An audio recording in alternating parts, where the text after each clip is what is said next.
We all know that cybersecurity is absolutely critical.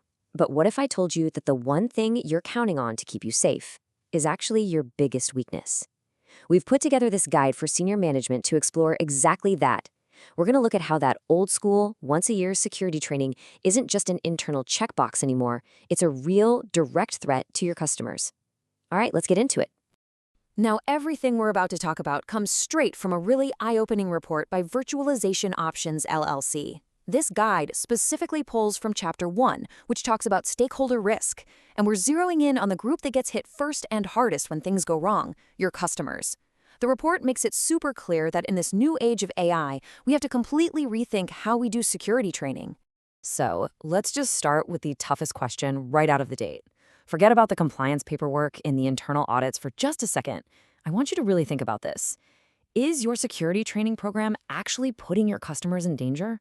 It's a pretty jarring question, I know, but the report suggests that for a whole lot of companies out there, the answer is, unfortunately, yes. Okay, so if the answer is yes, what does that danger even look like? That brings us right to our first section. The report doesn't mince words here. It says, when security training fails, it's not some vague, abstract problem. The people who are most directly in the line of fire are your customers. So what do we really mean by risk exposure? Think of it like this. It's the direct path from one of your employees, who just hasn't been trained well enough, clicking on a bad link, to a criminal getting the keys to your kingdom. And this isn't just about protecting company assets.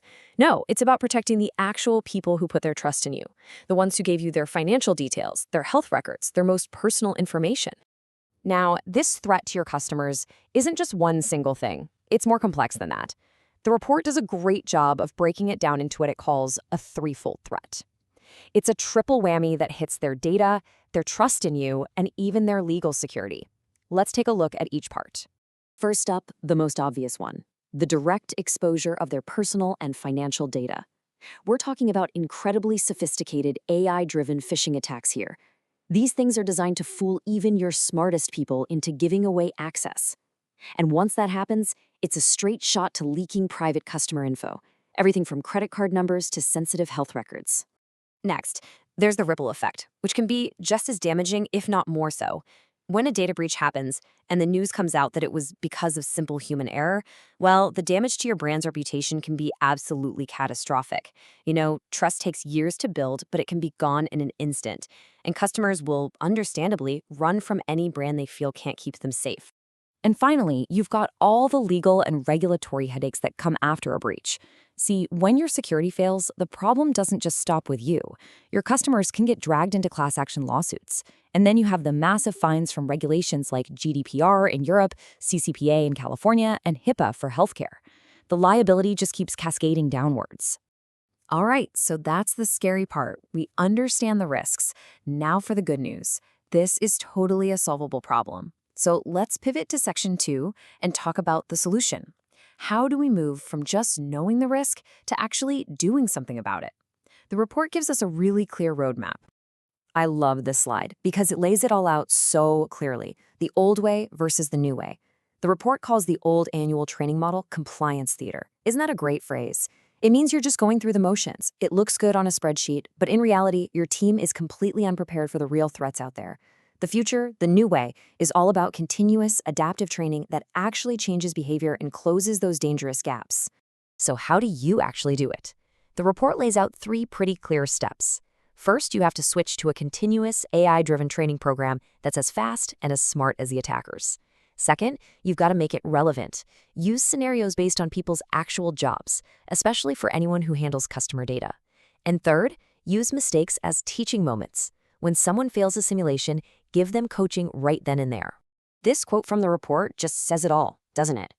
A meaningful proxy for data handling risk. What that means is, if you want to know how seriously a company takes security, whether it's your own company or one of your vendors, just ask them how often they train. The difference between once a year and all the time tells you almost everything you need to know about their risk level. And that brings us perfectly to our last section, accountability. Because this isn't just about fixing your own internal programs. As a leader, you've got to be doing due diligence on everyone you work with, your vendors, your partners, because you know what? Their weaknesses can quickly become your customer's nightmare. Okay, so here's something you can use tomorrow. This is your new vendor audit checklist. Don't just ask them, hey, do you guys do security training? You have to dig deeper. Ask to see the actual program documents. Ask them how often they run simulations and what the results are. Can they show you that their phishing click rates are going down over time? What metrics prove they're actually changing employee behavior? And of course, ask the million-dollar question. Is your training annual or is it continuous? The big takeaway here is really, really simple. The report is emphatic on this point. If a vendor tells you they only do security training once a year, that should be a massive red flag. It's a clear signal that their security culture just isn't mature, and that's a risk that you, and by extension your customers, will end up owning. So we'll end by turning the spotlight back on you. Let's forget about the professional auditors for a moment. Imagine your number one customer, the one your business absolutely depends on, walks in tomorrow and says, "Prove to me that your team is ready for today's AI threats." Would you pass that audit? Because that's the new standard. That's the test that truly matters.